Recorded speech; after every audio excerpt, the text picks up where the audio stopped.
जी अस्सलाम वालेकुम। वालेकुम अस्सलाम, कैसे हैं सर? जी बेटा खैरियत से। आपने थोड़ा सा प्रॉब्लम मेरे नेट में आ रहा था, मैंने दोबारा रिकनेक्ट किया है। अब होपफुली हो गया होगा, आप लोग भी इन हो रहे हैं जी सारे। जी सर, हो गया। जी जी चलें, इट्स गुड गुड। जी एनी क्वेश्चन फ्रॉम यस्टरडे? जिन में क्वेश्चन हो तो please feel free. Sir clear था, एक्सेल शीट मैंने देखी, एक्सरसाइज की है जी तो जी तो सर ऑलमोस्ट ऑल क्लियर है। क्लियर है। जी सर। चलो चलो चलो, मुझे क्वेश्चन तो नहीं कहना चाहिए, हम कोई it's any query, sorry any query. अभी क्लास तो है नहीं, ये जस्ट इंटरेक्टिव सेशन है जी, आपस में एक दूसरे के साथ कर रहे हैं चीजें।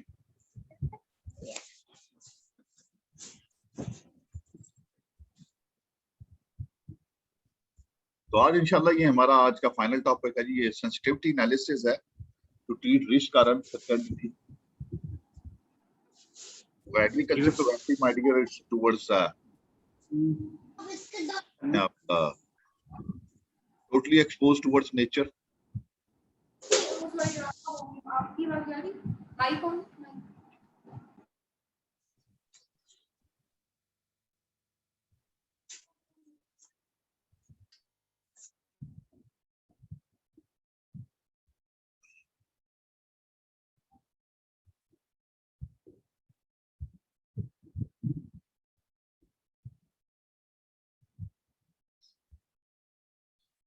जी तो क्या कह सकते हैं कि जो डेवलपमेंट प्रोजेक्ट्स हैं, there are always some risk and uncertainty evolving the projects. तो नेचर है, नेचर के अंदर हर किस्म की चीजें, कुछ ह्यूमन मेड रिस्क अनसर्टेनिटी होते हैं, and there are some nature based risk and uncertainty हैं, and there are some because of the government policies हैं, they also cause some sort of risk, my dear, uncertainty in the projects. So we'll do कि वो क्या चीज होती है, simple वही analysis है, उसी को एक्सटेंड किया माय डियर। तो उसमें ये तीन चार चीजें हैं जो कंसीडर। एक तो ये प्राइस का इश्यू होता है।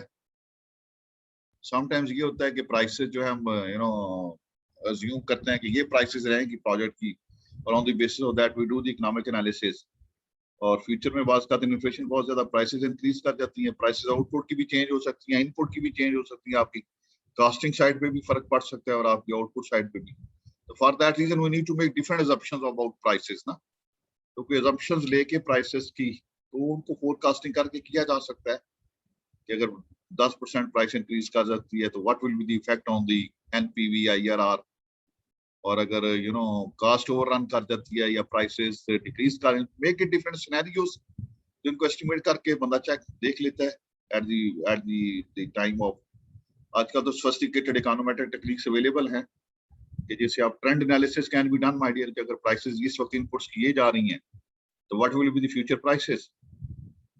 अभी रात हमारी यूनिवर्सिटी की कि एक दोस्त है, तो वो घर बना रहे हैं इधर अपने सिटी हाउसिंग में, तो रात आए थे, तो मैंने उनसे पूछा, वो कहते डॉक्टर साहब जब शुरू किया था तो उस वक्त करीबन 480 रुपए थी सीमेंट की बोरी।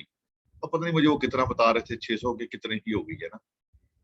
तो इस तरह लोहा भी पिछले दिनों महंगा हो गया। तो ये चीजें सारी की सारी जो है ना, ये हमारे यहाँ वो इतना सोफिस्टिकेटेड डेटा अवेलेबल नहीं है। तो अगर डेटा अवेलेबल है तो बंदा खुद सिंपली फोरकास्ट कर सकता है कि वो पिछले कोई 1-2 साल का डेटा, मंथली या वीकली या डेली डेटा अगर आपके पास अवेलेबल है तो उसको फोरकास्ट इजीली किया जा सकता है हमारे। तो एक तो हम ये सारे एग्रीकल्चर के लोग हैं, सारे कोशिश करें कि हम जो है अपना जो जो डेटा है, जिस फील्ड में भी अब हम हैं, फॉर एग्जांपल आप में से ये कोई मुख्तलिफ ऑर्गेनाइजेशन से हैं, तो आप कोई डेटा जनरेट करते हो तो शेयर विद मी। यानी कि विद मी का मतलब ये कि tell us what type of generator you people have with you. आप फील्ड में है बेटा, और मेरी टीम है, मेरी टीम में एक कंप्यूटर साइंस के भी नौजवान हैं, तो we are trying to use some artificial intelligence on the data. तो मैंने कोई एग्रीकल्चर कमोडिटी की प्राइसेस का मंथली डेटा इकट्ठा किया है एम से। तो उसको डिफरेंट हम सिनेरियो चेक करेंगे कि अगर प्राइसेस ये होती हैं तो क्या इफेक्ट होता है, किस तरह। तो अगर इस किस्म का आपकी भी जो सॉइल टेस्टिंग लैब वाले हैं या कुछ और हैं, तो अगर आपके पास भी कोई डेटा है रिलेटेड आपकी लैब्स के अंदर या आपके पास है कंप्यूटर में, तो please tell us what type of data you have. तो वो फिर हम जो है उसको कहीं उसको साइंटिफिकली यूज किया जा सकता है।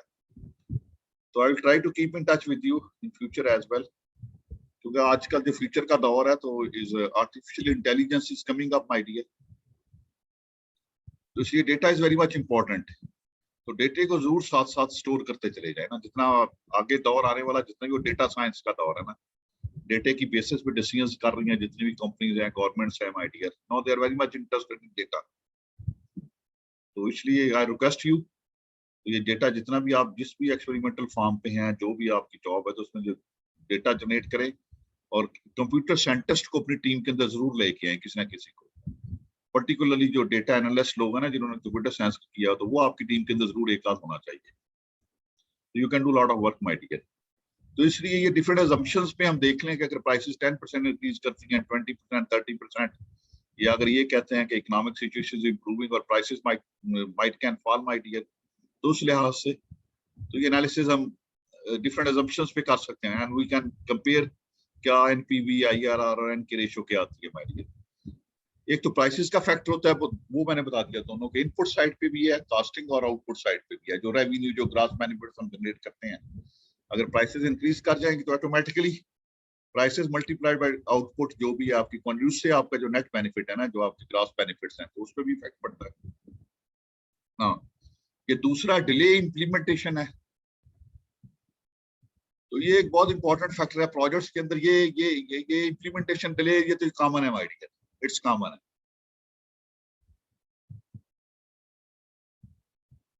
ये ना जो जो ये बड़ा रेड टेपिज्म है इसके अंदर, प्रोजेक्ट बनाना, PC1 सबमिट करवाना, पहले अपने डिपार्टमेंट के लेवल पे डिले होते हैं, फिर जो है वो क्या कह सकते हैं, अब तो वो अगर आप PND की वेबसाइट पे जाएं तो उन्होंने सारी गाइडलाइंस दी हों कि कब तक आपका प्रोजेक्ट सबमिट हो जाना चाहिए, जो एनुअल डेवलपमेंट प्लान शुरू होता है अगले साल के लिए।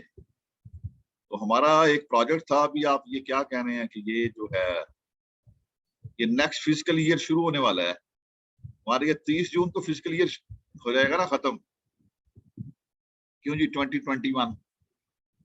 तो इस फिजिकल ईयर का प्रोजेक्ट हमारा एक अप्रूव हुआ है फार्म मशीनरी का। तो मुझे कल मिले थे डॉक्टर कपूर साहब, फार्म मशीनरी में, यंग वेरी एफिशिएंट जेंटलमैन। तो मैंने कहा डॉक्टर साहब क्या बना, कहते वो मैं भी उनके साथ 2-3 दफा गया हूँ PND मीटिंग में, तो वो कहते सर अभी तक फंडिंग ही नहीं रिलीज हो रही, अगला फाइनेंशियल ईयर शुरू होने वाला है my dear, can you imagine. तो डिले ये सारे के सारे, तो ये है हमारे यहाँ हर लेवल पे कहीं ना कहीं डिले हो रहा है माय डियर। तो इसका क्या कोई सोल्यूशन कोई बताएगा आप में से, क्यों जी इस रेड टेपिज्म को कैसे रोका जाए?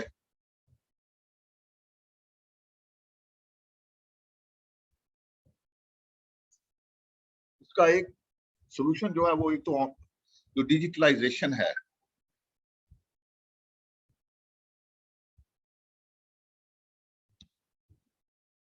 ये कई जगह पे वो मुझे मैसेजेस आ रहे हैं कि जी हमें वो लोड शेडिंग का इश्यू है। तो आई नो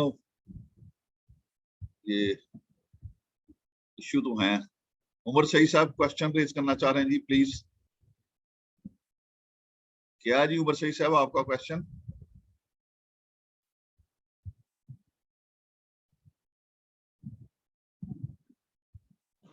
मुझे सुन सर रहे हैं आ रही है आवाज मेरी? हाँ आवाज आ रही है? जी जी जी, मेरी आवाज आ रही है आपको कि नहीं? जी जी आ रही, जी आ रही है, आ रही है, तो इसीलिए सवाल कर रहे हैं सर। हाँ हाँ, तो मैंने कहा कि सर इसमें जी जी आपने रेटिज्म की बात की, इसमें देखिए ये तो प्रॉपर मॉनिटरिंग से और प्रॉपर फॉलोअप से काम होता है। हम बहुत से माशाल्लाह रिसर्च प्रोजेक्ट भी करते हैं आपके साथ मिलके, डेवलपमेंट के भी कर रहे हैं।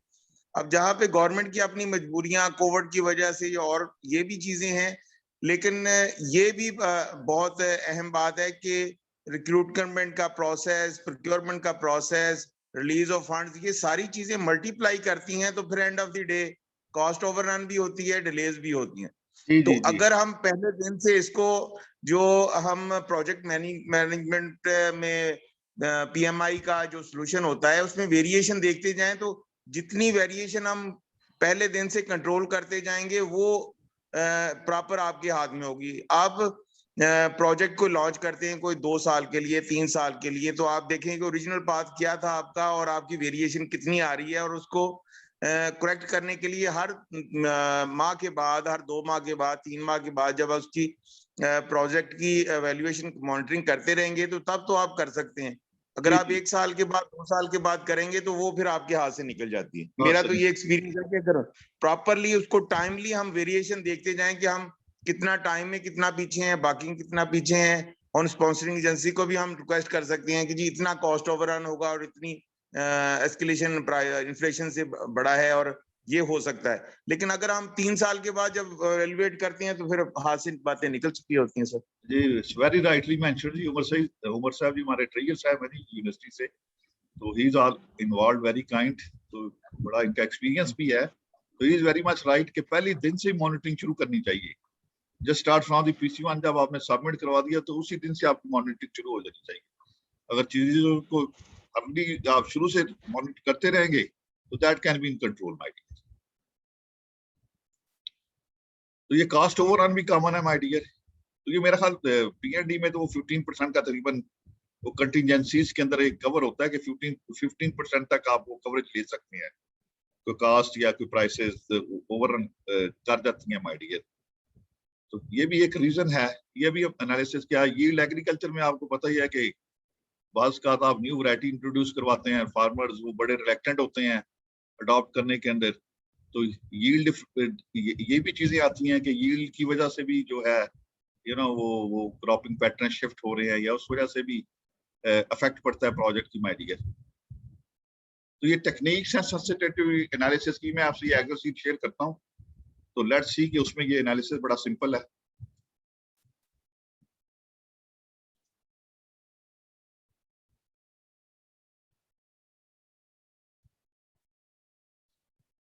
ये मैं आपसे ये चैप्टर भी बुक का शेयर कर लूंगा जहां से ये मैंने किया है। ये सेंसिटिविटी एनालिसिस है जी। ये जो है इसकी ये पहले ओवरऑल एक टेबल दिया गया, इसकी बेसिस फिर हम आगे कास्ट ओवररन और प्राइसेस चेंज करके देखेंगे कि क्या इफेक्ट होता है। तो ये तकरीबन 30 इयर्स का डेटा है जी। तो इसमें हमारे पास ये इंक्रीमेंटल कास्ट और इंक्रीमेंटल बेनिफिट का डेटा है, B, C और D column. It's very simple, हमें ये 2 कॉलम दे दिए गए हैं B और C। इसमें से हमने ये नेट इंक्रीमेंटल बेनिफिट एस्टिमेट कर लिए हैं C माइनस B, फिर ये डिस्काउंट फैक्टर है, ये वही कल वाली एक्सरसाइजेस। 30 इयर्स का डिस्काउंट फैक्टर भी एस्टिमेटेड है 12%। अब ये नेट इंक्रीमेंटल नेट बेनिफिट की F कॉलम के अंदर वही एस्टिमेटेड द प्रेजेंट वर्थ। इसी तरह फिर ये एक डिस्काउंट फैक्टर एज्यूम किया 20%, उस पे फिर प्रेजेंट वर्थ एस्टिमेट की है। अगेन देन I कॉलम के अंदर वही डिस्काउंट फैक्टर 25% पे ले जाके वही estimated the present worth at 25% J column के अंदर। तो अब ये हमने नेट प्रेजेंट वर्थ एस्टिमेट किए माय डियर। तो नेट प्रेजेंट वर्थ हमारे पास क्या आ रही है, क्यों जी, एट हमने 12% पे ली है। तो ये जो है 5 ये जो येलो मैंने किया है, तो नेट प्रेजेंट वर्थ हमारे पास 5.21% है। इसी तरह जो IRR हमने एस्टिमेट किया है माय डियर, ये हमने एस्टिमेट किया बिटवीन 20% और 25% जो डिस्काउंट फैक्टर उसके दरम्यान है, ये भी 21%। और NK रेशियो जो है हमारे पास, ये कल हमने डिस्कस किया था, वही फार्मूला 1.98। तो ये तीनों इंडिकेटर्स हमें बता रहे हैं कि project is worth to recommend. NPV positive है और IRR भी इंटरेस्ट रेट भी ठीक है, जो सॉरी रिटर्न रेट है, और NK रेशियो भी ग्रेटर देन 1 है। तो ये तीनों इंडिकेटर्स इंडिकेट करते हैं project is worth to recommend my dear. अच्छा, अब इसमें हमने किया क्या है, ये बेसिक डेटा है हमारे पास, इसको बुनियाद बना के ये अगला जो है ये हम कहते हैं कि इसके अंदर क्या किया है, ये 30% कास्ट ओवररन की है, 30%। अब हमने सिर्फ जो कास्ट का टेबल था ना हमारे पास, ये पिछले में जाता हूं, ये जो कास्ट का पहला टेबल था इसको छेड़ा है, इसके अंदर हम चेंजेस लेके आए हैं। इंक्रीमेंट 30% कास्ट ये मैंने यहाँ पे फिर कैलकुलेट कर दी, नया कॉलम बना दिया इंक्रीमेंटल कास्ट ओवररन, ये C कॉलम जो है ना। अब ये हमारी बुनियाद है, 30% रेज की है, 0.5 का 30% कॉलम B3 मल्टीप्लाइड बाय 0.3%, और उसके बाद फिर ये अगेन ये कॉलम जमा हो जाएगा। तो ये हमारे पास अब आ रही है, आप ये कॉलम C को कंपेयर कर सकते हैं कॉलम B के साथ कि अगर 30% कास्ट ओवररन कर जाए तो आपकी इंक्रीमेंटल कास्ट कैसे इंक्रीज कर जाती है माइट के। तो अब ये इंक्रीमेंटल नेट बेनिफिट का कॉलम वही पीछे से हमें दिया हुआ इंक्रीमेंटल बेनिफिट का डी कॉलम, और ई कॉलम में अब हमने क्या किया, अब हमने ये जो कास्ट ओवर रन से कास्ट का कॉलम एस्टिमेट किया, इसको सब्ट्रैक्ट किया डी से। बाकी वही है चीजें, डिस्काउंट फैक्टर 12 पे है, यहाँ पे थोड़ा चेंज किया है, डिस्काउंट फैक्टर 15 और 20 पे जाके एस्टिमेट किया है। तो यहाँ पे अब देख लें कास्ट ओवर रन की है, वही फिर 12% पे हम देखते हैं कि नेट प्रेजेंट वर्थ जो है वो अभी, यानी कि जो पिछले में थी हमारे पास वो कितनी थी जी, वो थी 5.21, अब इसमें आई है 2.07। इसी तरह IRR भी पिछले में मेरा ख्याल था हमारे पास 21%, इसमें 15% है। एन के रेशो पिछले में थी 1.98 और इसमें है 1.27। तो जब कास्ट ओवररन करेगी तो इसका आउटकम क्या आया जी, ये देख लीजिए आपके सामने है कि नेट प्रेजेंट वर्थ जो है 60% फॉल कर गई है, IRR तकरीबन 29% है और एन के रेशियो 0.036%। तो ये हमारे पास ये अगर कास्ट ओवररन करेगी तो ये वैल्यूज हैं तो पॉजिटिव, लेकिन they have reduced my dear, तो स्टिल प्रोजेक्ट इज रिकमेंडेबल। इसमें कोई क्वेश्चन किसी को समझ ना आया तो please feel free ji.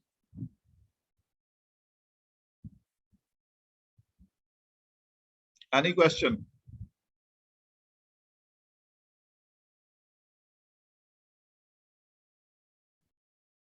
Anybody जी प्लीज।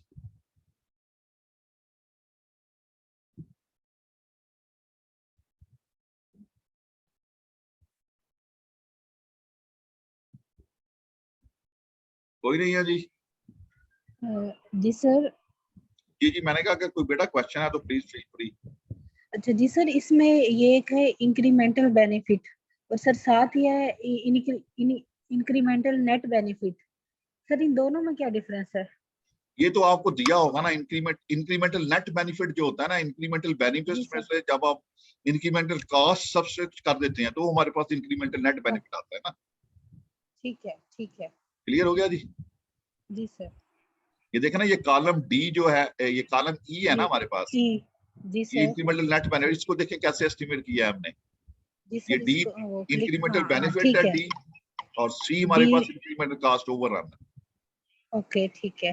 क्लियर हो गया जी? बाकी आगे प्रोसीजर वही है, डिस्काउंट फैक्टर ले लिया, फिर वो प्रेजेंट वर्थ कैसे एस्टिमेट किया, incremental net benefit E column multiplied by 12% पे जो एफ कॉलम, वो डिस्काउंट फैक्टर सारे का सारा आपके पास आ गया। ठीक है।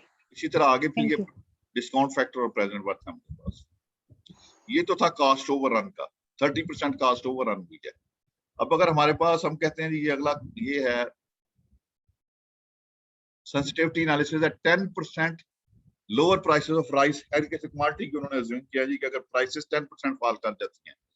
अब पहले हमने वो कास्ट का लिया था, वो कास्ट को छेड़ा था, तो अब हम इसको चेंज कर रहे हैं इंक्रीमेंटल बेनिफिट्स को। ठीक है, ये कॉलम हमारे पास दोनों ये बी और सी ये पिछले टेबल से ही आ रहे हैं, जो ओरिजिनल टेबल था सेंसिटिविटी एनालिसिस का, जो 10.1 टेबल है, ये बी और सी कॉलम वहीं से हैं। अब हम इसको चेंज कर रहे हैं, जो सी कॉलम है, अब हम कहते हैं जी कि 10% प्राइसेस लो कर गई, फॉल कर गई हैं।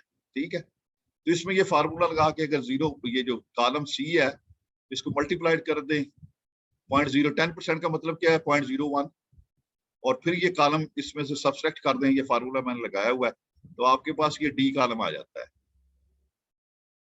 अब आपने क्या करना है, अब आपने करना है जी इंक्रीमेंटल नेट बेनिफिट, फिर वही है, अब डी कॉलम में से आपने बी कॉलम अपना सब्ट्रैक्ट करना है, तो ये हमारे पास इंक्रीमेंटल नेट बेनिफिट्स आ जाएगा।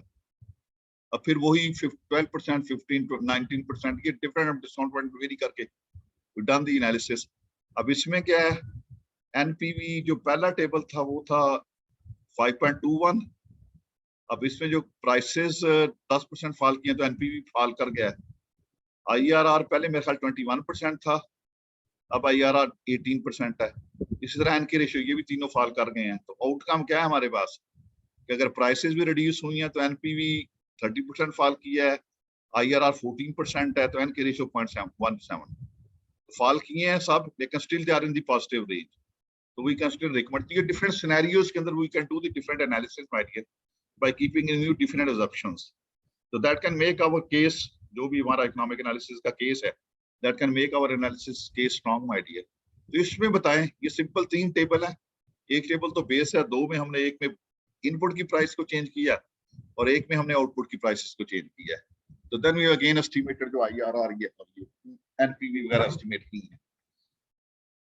तो इसमें कोई प्रॉब्लम हो तो बता दें, क्यों जी, कोई समझ ना आई हो तो.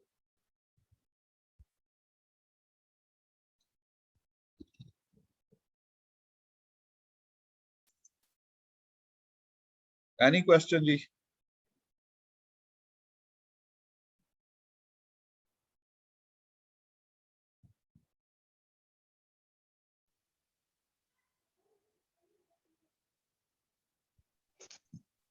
Excuse me sir. हाँ. सर एट अ टाइम अगर कॉस्ट भी चेंज हो रहे हैं और बेनिफिट्स भी चेंज हो रहे हो, प्राइसेस लोअर या हायर होने की वजह से, तो फिर हम हाँ. दोनों कॉलम में चेंज करेंगे सर? दोनों में चेंज कर लें, ये तो कोई ऐसा इश्यू तो नहीं है, आप दोनों कॉलम चेंज कर सकते हैं. Yes sir. फिर जाके देखेंगे एनपीवी हाँ, और फिर आईआरआर देखेगा, की इसको एनालिसिस करें ना, यही तो मैं कह रहा हूँ कि इसको एनालिसिस करें ना थोड़ा सा. जो स्टूडेंट्स हैं, खासकर पीआईडी के एमएससी के जो स्टूडेंट्स हैं, वो खासकर इसको एक्सरसाइज करें ना घर जाके. ये डेटा मैंने बेसिक आपको दे दिया है. अब आप प्राइसेस 10%, 20%, 25%, 30, ये आगे जो है ना वो मैं टेबल नहीं कर सका. अगले इसी चैप्टर के अंदर, चैप्टर 10 के अंदर जो डिंगर की बुक है स्विचिंग वैल्यू है, तो उसके अंदर उन्होंने अज्यूम किया हुआ है 25% अगर बेनिफिट्स, 30%, 35%, 40% जो है अगर आउटपुट की प्राइसेस चेंज होती है, कास्ट ओवररन होता है, तो दोबारा एस्टिमेट करके देखें. तो ये आपकी एक एक्सरसाइज हो जाएगी माइडिया चीजों की. जी, any other question? Different scenario. हाँ हाँ सर, मैं करना चाह रहा था. जी जी, जरूर करें. आप डिफरेंट असम्पशंस बना लेना अपने पेपर पे, कि डिफरेंट पेयर्स बनाएं प्राइसेस के और कास्ट के. जिस तरह यहाँ पे पहले इसको कर लें, अगर 30% प्राइसेस चेंज हुई हैं इनपुट की और 10% जो प्राइसेस आउटपुट की फॉल हुई हैं, पहले ये कॉम्बिनेशन बना लें. इस कॉम्बिनेशन को इकट्ठा करके देख लें माय डियर. जी डॉक्टर साहब. अच्छा सर, मैं एक क्वेश्चन करना चाह रहा था कि ट्रिपल कंस्ट्रेंट होती है प्रोजेक्ट में, वो बड़ी इंपॉर्टेंट आयरन ट्रायंगल उसको कहते हैं, कॉस्ट, शेड्यूल और क्वालिटी. और इसमें से किसी को भी चेंज अगर आप करते हैं तो बाकी 2 चीजें जो है ना वो भी चेंज होती है. अगर आप कॉस्ट चेंज करते हैं तो शेड्यूल और क्वालिटी पे इफेक्ट होता है. इसी तरह अगर शेड्यूल चेंज करते हैं तो कॉस्ट पे इफेक्ट होता है. लेकिन हमने यहाँ पे जो सेंसिटिविटी एनालिसिस किया वो सिर्फ कॉस्ट का किया है कि कॉस्ट इनहेंस हो रही है, ज्यादा हो रही है. इसमें अगर हम टाइम का इम्पैक्ट लें कि अगर से, क्योंकि हमारे जितने प्रोजेक्ट हैं पीएनडी में, जितने प्रोजेक्ट आते हैं उसमें से 99% प्रोजेक्ट है ना वो डिले होते हैं. सही. यानी बहुत छोटे छोटे प्रोजेक्ट्स हैं जो ऑन टाइम कंप्लीट हुए होते हैं. इवन जो प्रोजेक्ट जिनके साथ बहुत ज्यादा पॉलिटिकल विल होती है वो भी टाइमली कंप्लीट नहीं हो पाते. सही सही सही सही सही. तो जो एक तो शेड्यूल को किस तरह हम इसमें एडजस्ट करेंगे, और फिर ये कि हम ना क्वालिटी को बात स्कोप को कम करते हुए प्रोडक्ट को ना कंप्लीट करने की करते हैं, उसका इम्पैक्ट क्या हो सकता है? हाँ, ये it's very valid question my dear. ये नहीं, इसको नहीं ओवरलुक हो गई है चीजें. तो लेट मी सी, इसको मैं देख के फिर आंसर दे सकता हूँ आपका क्वेश्चन का, इसको कैसे आप एडजस्ट कर सकते हैं. तो let me give some time. तो मैं लिटरेचर वगैरह देख के इसका आंसर आपको कन्वे करूंगा इंशाल्लाह. क्योंकि ये तो किताबी बातें ना, आप प्रैक्टिकल आदमी, आप तो फील्ड के अंदर आई. You have raised a very good question my dear. Government का एक गिवन कास्ट का स्केड्यूल दिया हुआ होता है ना, तो अगर आप उससे बाहर निकलेंगे देन इश्यूज तो आएंगे. जी जी खान साहब, आपका.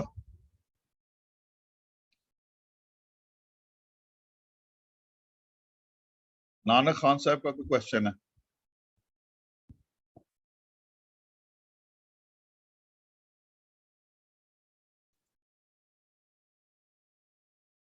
तो कासम, आप जब ये करते हैं, आप यूईटी में हैं अपना, जब ये प्रैक्टिकल ये सारी चीजें करते हैं, तो आप लोग फिर क्या वो जो स्केड्यूल रेट होते हैं गवर्नमेंट के, उनको सामने रखते हैं? कैसे करते हैं आप लोग ये सारी चीजें?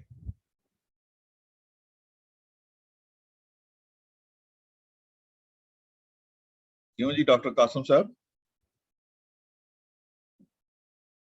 मैं सुन नहीं पाया, आप दोबारा बताइएगा सर. मैंने कहा आप तो चूंकि अब ये इन्वॉल्व है ना इस सारे प्रोसेस के अंदर, पीएनडी के अंदर, तो आप जब ये यूईटी वगैरह में आपके पास तो काफी ये जब आप एनालिसिस ये करते हैं सारी की सारी चीजें, तो इनको फिर आप वो कंसीडर करते हैं जो गवर्नमेंट की तरफ से स्केड्यूल वगैरह कॉस्टिंग का दिया हुआ होता है, क्या करते हैं?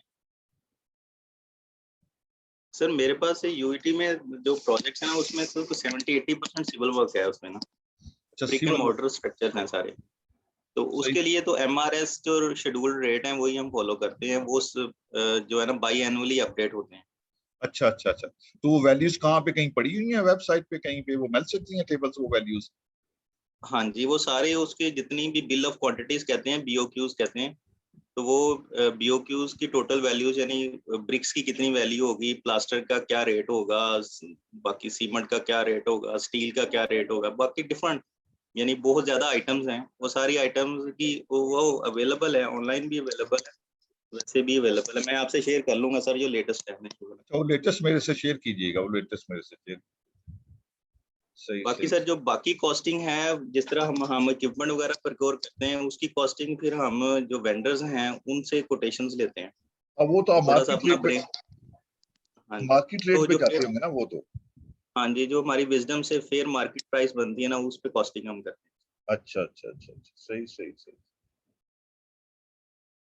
तो आजकल आप कितना है आपका चल रहा है पर स्क्वायर फुट का रास्ता कितना है जो कर रहे हैं सिविल वर्क के अंदर? सर ये बेसिकली जो यहाँ पे अंडरस्टैंडिंग के पॉइंट ऑफ व्यू से जो पीएनडी में अंडरस्टैंडिंग है ना, वो ओवरऑल जितनी टोटल कॉस्ट आती है और टोटल जो कवर्ड एरिया ना उसको डिवाइड करके पर स्क्वायर फीट एरिया निकाल लेते तो तकरीबन कितना चल रहा है आजकल पर स्क्वायर फुट एरिया ये आपके? हैं। वो सर फिनिश पे डिपेंड करता है, आप कितनी एग्जैक्टिव फिनिश बना रहे हैं या बेसिक बना रहे हैं। तो हमारा 4000 के करीब करीब रहता है यहाँ पे ना। हम 2000, कोशिश करते हैं कि 4000 के करीब हो। 4000 कह रहे हैं आप? जी 4000 पर स्क्वायर फीट पर कवर्ड एरिया स्क्वायर फीट में। वो सारा उसके अंदर फिनिशिंग एवरीथिंग इज एडेड? हाँ जी, उसमें जो है ना वो तकरीबन सारी चीजें शामिल हो जाती हैं। अच्छा अच्छा अच्छा, मैंने यार ये ऊपर का अपना घर का स्ट्रक्चर खड़ा किया 7 मरले का, मैंने तो जी 670 रुपए पर स्क्वायर फुट में मुकम्मल कर लिया ग्रे स्ट्रक्चर सिर्फ। नहीं नहीं, ये मैं इसको फिनिश कंप्लीट कर रहा हूँ, इस सेक्टर का डिफरेंट रेट बनेगा। हाँ, नहीं गवर्नमेंट का तो फिर अगर आप ये ठीक है वो भी नहीं करता, लेकिन जो आमतौर पे चल रहा है ना अभी, ये जो कंस्ट्रक्शन जी सेक्टर में मैं बात कर रहा हूँ, घरों की जो होम्स की कंस्ट्रक्शन है ना, ये पिछले हफ्ते थोड़ा सा कोई 2-3 दोस्त हैं वो घर बना रहे हैं, तो हमने काफी मार्केट के अंदर फिरे हैं। तो तकरीबन अगर आप वो फुल फिनिशिंग के लिहाज से करना चाहते हैं तो तकरीबन लोग कहते हैं कि हमें 2000-2100 पर स्क्वायर फुट पे वो कर रहा है। और अगर सर, आप वो इस तरह है ना कि अब जो है इसमें ग्रे स्ट्रक्चर टोटल आ जाएगा, उसकी जितनी भी फाउंडेशन की प्लिंथ प्रोटेक्शन और बाकी थोड़ा सा एक्सटर्नल डेवलपमेंट वर्क भी शामिल कर लेंगे, इलेक्ट्रिकल भी, सीवरेज भी, ड्रेनेज भी, और बाकी पेंट का भी, और उसमें कुछ वुड वर्क भी हम शामिल कर लेते हैं। जो फिक्स्ड जैसे है ना कैबिनेट्स वगैरह हैं वो भी फिक्स कर लेते हैं उसमें। फिर इलेक्ट्रिकल में सीलिंग फैन, ब्रैकेट फैन, और कुछ में तो एसी भी हम साथ ले लेते हैं। फिर जितनी विंडोज हैं, डोर्स हैं, काफी चीजें बीच में शामिल हो जाती हैं कि बिल्कुल वो फिनिश्ड फॉर्म उसकी बन जाती ठीक ठीक, चलिए जी, इट्स वेरी गुड इंफॉर्मेशन जी।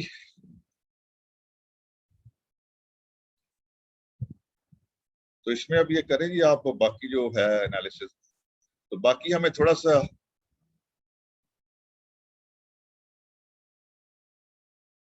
अच्छा ये अपना जो है ये हम थोड़ा सा अक्रीमिया के लोग हैं, बाज का जो प्रोजेक्ट्स बनाते हैं, तो इसमें क्या से कह सकते हैं, ये PC3 डॉक्यूमेंट कौन सा होता है जी?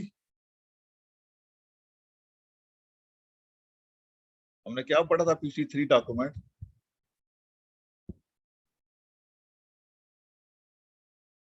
क्या था PC3?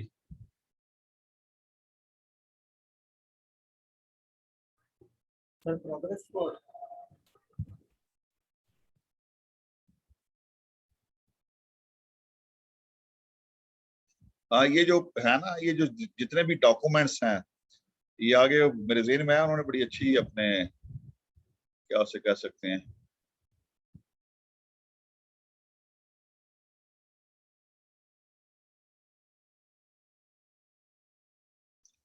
ये था अपना PC3 document. Annual targets and progress reporting, हाँ ये जो आगे अपने उमर सईद काजी साहब ने बात की ना कि अगर शुरू दिन से ही हम मॉनिटरिंग जारी रखेंगे तो फिर हमें प्रॉब्लम नहीं आएंगे। तो हम बात का सोचते हैं कि यार ये जो है ना, ये जो PC3 डॉक्यूमेंट है या जो आगे वो PC4 एक डॉक्यूमेंट होता है जो अपने completion on the completion of the project to submit the report, तो ये जब प्रोजेक्ट कंप्लीट होगा हम उसी वक्त करेंगे। तो होना ये प्रैक्टिस ये है, लेकिन करना ये चाहिए कि शुरू से ही आपके ये डॉक्यूमेंट्स भी आपके साथ इन होने चाहिए माय डियर, ताकि शुरू दिन से जो PC3 की रिक्वायरमेंट है, जो भी आप एनुअल प्रोग्रेस रिपोर्ट भेज रहे हैं ये PC3 है, तो शुरू दिन से जब आपने PC1 सबमिट करवाया तो इस डॉक्यूमेंट को भी साथ ही ओपन करने माय डियर, और जब आपने प्रोजेक्ट कंप्लीशन रिपोर्ट सबमिट करवानी है PC4 डॉक्यूमेंट, तो ये साथ साथ काम अगर करते चले जाएंगे आप तो फिर ये चीजें इजी रहती हैं। अदरवाइज एट द एंड क्या होता है कि बात का इंफॉर्मेशन ही नहीं अवेलेबल होती ना, तो बड़ा मुश्किल हो जाता है इन डॉक्यूमेंट्स की फिर वैल्यू को फिल करना ना, इन डॉक्यूमेंट्स को कंप्लीट करना। अगर हम कहें कि ये साल के बाद आके कर लेंगे या 3 साल के बाद 5 साल के बाद प्रोजेक्ट कंप्लीट होगा तो फिर हम वो प्रोग्रेस जो एनुअल जो प्रोजेक्ट रिपोर्ट लिखनी शुरू करेंगे, तो उस वक्त ये बात चीजें मिसप्लेस हो जाती हैं, बात डेटा नहीं मिलता माय डियर। तो इसलिए बेटर ये है कि ये डॉक्यूमेंट्स हम साथ के साथ जो है ना वो करते चले जाएं। जिस तरह एग्जांपल है, जिस तरह हम सरकारी मुलाजिम है जो अपनी एनुअल जो हमारी रिपोर्ट होती है ACR एनुअल कॉन्फिडेंशियल रिपोर्ट जो है, तो जब वो ऊपर से ऑर्डर आता है जी कि सबमिट करवाएं तो फिर हम चीजें ढूंढना शुरू करते हैं। तो कोशिश ये करें कि वो ACR का मेरे अच्छे, जब मैं यूनिवर्सिटी ज्वाइन किया तो हमारे एक सीनियर प्रोफेसर थे, तो उन्होंने मुझे पहले दिन ही बुला के ना उन्होंने अपने लैपटॉप पे वो कंप्यूटर पे किया हुआ था ACR का फॉर्मेट मेरे साथ शेयर कर लिया। कहते बेटा आप ये जो है ना जो आप एक्टिविटी डेली बेसिस पे कर रहे हो, जहां जहां पे ACR की ये चीजें फिट होती है तो आप साथ साथ करते जाओ, फाइल मेंटेन करते जाओ। तो मैंने उस वक्त से करा तो मुझे कभी कोई प्रॉब्लम नहीं हुआ। मुझे कोई आज कहना ACR जमा करा तो मैं आज जमा करवा दूं। तो इसलिए ये चीजें जो है ना वो उमर सईद साहब ने बड़ी अच्छी बात की, उस वक्त मेरे ज़हन में आ गया ये चीज आपसे शेयर कर लूं। तो काइंडली ये जो है ना ये आप प्रोजेक्ट के शुरू साथ ही PC1 जब आपने जमा करवा दिया, आपका प्रोजेक्ट अप्रूव हो गया है, तो ये जो PC3 का है ये जो वैसे भी लिखा हुआ है कि आपने हर साल भेजना है टू बी फर्निश्ड बाय 1 जुलाई, यानी कि फिजिकल ईयर हमारे ये 30 जून को खत्म हो जाएगा, तो ये साथ साथ करते रहेंगे तो आप 1 जुलाई को ये भेज सकेंगे ना। तो ये जो भी इसके ये जो नंबर्स हैं दैट शुड बी, ये वही इंफॉर्मेशन है जो आपने PC1 के अंदर दी हुई होती है, ये कोई नई इंफॉर्मेशन नहीं होती, ये ऑलरेडी इंफॉर्मेशन आपके पास होती है, तो वहीं से भी आपने इंफॉर्मेशन उठानी होती है और इसके अंदर जो है वो आपने वो सारी देनी होती है। इसके अंदर ये आप मॉनिटरिंग भी होती रहती है, कहीं पे कोई मिस्टेक्स हो रही हैं तो उसका भी पता चलता रहता है कि यार ये कहीं पे कोई प्रॉब्लम तो नहीं हम कर रहे, तो वो भी क्लियर हो जाता है ना।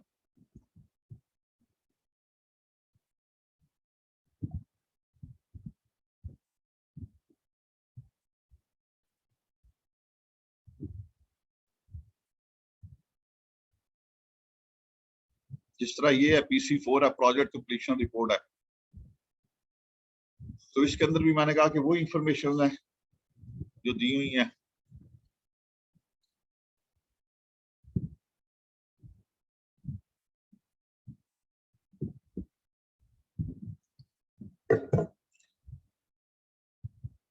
ये भी क्या है कि to be furnished immediately after completion of the project regardless the project accounts has been closed और नॉट, तो ये भी इमीडिएटली आपको सबमिट करवाना होता है। तो इसलिए अगर आप शुरू दिन से इस पे भी काम कर रहे होंगे तो then it will be easy for you know कि ये आपको सबमिट करवाना। तो इसकी भी ये जितने भी मैंने कहा कि ज्यादातर आपके पास ऑलरेडी इंफॉर्मेशन PC1 के साथ साथ जो इंफॉर्मेशन प्रोजेक्ट में जनरेट हो रही होती है साथ साथ जब इम्प्लीमेंटेशन हो रही होती है थ्रू मॉनिटरिंग, तो वो इंफॉर्मेशन इसके अंदर ऐड करते चले जाए माय डियर। ये जिस तरह है कॉलम ये है नंबर 6 है date of approval and approving forum, ये कहाँ से DDWP है, CD एक्नेक से है, PDWP कहाँ से है, ओरिजिनल है या रिवाइज्ड हुआ है, implementation period as per PC1 rule है या इसके अंदर भी एक्चुअल क्या है, एक्सटेंशन का भी है, कॉस्ट कैपिटल कॉस्ट भी है, लोकल है, फॉरेन असिस्टेंस है, ग्रांट है, क्या है माय डियर, तो लोन है, फेडरल का, प्रोविंस का, डोनर का शेयर है, ये साथ साथ अकाउंट का कौन सा अकाउंट है आपका, ये डिटेल्स, स्टेटस ऑफ अकाउंट है, फाइनेंशियल फेजिंग जो according to PC1 you have done, या PC1 में या PSDP है, पब्लिक सेक्टर डेवलपमेंट प्रोग्राम, उसके अंदर कहीं की एलोकेशन है, बड़े प्रोजेक्ट जो हैं फेडरल गवर्नमेंट लेवल पे, उस पे वो एलोकेशन करते हैं हमारी, रिलीजेस कितने, एक्सपेंडिचर्स कितने, फिजिकल टारगेट्स, तो ये जितनी भी है ना, ये सारी की सारी information that we should have to be साथ साथ करते चले जाएंगे तो हमें प्रॉब्लम नहीं होगा माय डियर, तो बाद में कुछ ना कुछ प्रॉब्लम होते हैं। तो इसमें कोई क्वेश्चन हो तो प्लीज बता दें। अस्सलाम वालेकुम सर। जी अस्सलाम। अच्छा सर, ये PC3 तो सर हमारे इधर तो मीटिंग रिपोर्ट हर माह जाती है, ठीक तो है, उसमें ये सारी चीजें अपडेट होती हैं हमारे ना इधर यूईटी में। कौन अपना यूईटी से हैं आप? जी सर। अच्छा तो ठीक है, सर हर वेरी माह गुड। हमारी, हाँ जी, और हमारे अपना पीएसडी भी एलोकेशन हमें मिलती है हर माह। वो अपने हमसे मतलब साल बाद जो पूछते हैं पीएसडी में कि आपको नया प्रोजेक्ट कोई चाहिए, पहले मतलब क्या आज से कुछ 5 साल पहले पूछते थे, अब तो वो नए का प्रोजेक्ट का पूछते ही नहीं है, अब तो कहते हैं पुराने खत्म करें जल्दी जल्दी। सही सही सही। हालांकि एचईसी को हम मीटिंग रिपोर्ट में हर चीज बता देते हैं। तो सर PC4 तो फिर हम जब हमारा कंप्लीट हो जाता है प्रोजेक्ट तो फिर हम इसको सबमिट करवाते हैं। जी जी, ये तो प्रोजेक्ट कंप्लीशन रिपोर्ट है ना PC4 तो। जी सर। तो इसमें कई चीजें सर ऐसी होती हैं जो कि टाइमली कंप्लीट नहीं होती, हाँ तो हाँ, वो हम सारी चीजें उनको मीटिंग रिपोर्ट में बता देते हैं। सही सही सही सही सही, गुड गुड गुड। तो ये कहीं आपको ये चीजें कोई एनालिसिस भी करते हैं ये इसका कि चले, ये कोई एनालिसिस भी मेरा ख्याल वो करते हैं शायद P&D में, इनका जो मॉनिटरिंग एंड इवैल्यूएशन सेल बना हुआ है ना, जी सर। वो जी सर करते रहते हैं साथ साथ एनालिसिस के लेसन्स टू जी लर्न माय डियर। हर प्रोजेक्ट्स के एंड पे आप पूरे प्रोजेक्ट से गुजरे होते हैं, तो यू ऑलवेज लर्न लेसन्स, कहाँ कहाँ पे प्रोजेक्ट इम्प्लीमेंटेशन के अंदर कहाँ कहाँ पे इश्यूज आए हैं, ताकि वो लेसन ब्रॉडली शेयर किए जाएं सारी organisation across the organisations, public sector organisations, तो ताकि फ्यूचर में उनको हम टेक ओवर कर सकें, ताकि फ्यूचर प्रोजेक्ट्स जो है ना वो डिले ना हो माय डियर। इसलिए मैं कहता हूँ कि ये जो जो जो डेटाबेस मेंटेन करना है, it's very much important my dear. इसकी बेसिस पे डिसीजन करना, पूरी तो नहीं लेकिन कम से कम चलें वो 10% 5% तो स्टैट वाले भी हमें इजाजत देते हैं माय डियर, एरर टर्म। बाकी ये जो सोशल साइंसेज है यहाँ पे तो मैं कहता हूँ तो ये कौन सा हम कोई एटम बम बना रहे हैं, यहाँ पे तो 20% एरर तक भी एक्सेप्टेबल हैं चीजें माय डियर, वो कोई इतना बड़ा इशू नहीं होता, लेकिन ये चीजें मेंटेन जरूर होनी चाहिए। और जी किसी का कोई ज़हन में हो तो प्लीज।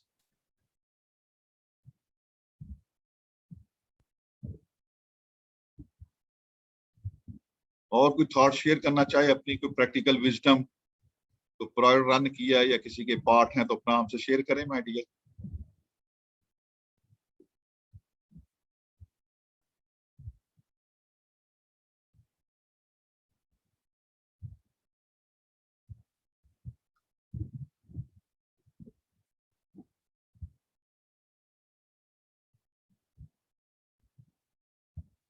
पेरिस से कोई नहीं है, पंजाब इकोनॉमिक रिसर्च इंस्टीट्यूट से? Anybody from PERI? जी जी अस्सलाम वालेकुम सर। बस नाम जनाब। सर अवैस सर, कैसे हैं, खैरियत से? जी जी डॉक्टर साहब, आप भी तो फील्ड में माशाल्लाह बड़े मॉनिटरिंग एवैल्यूएशन करते हैं, तो कोई शेयर करें अपनी थॉट हमारे ऑडियंस से। वो सर एक तो ओवरऑल माशाल्लाह बड़ा अच्छा था सारा, एक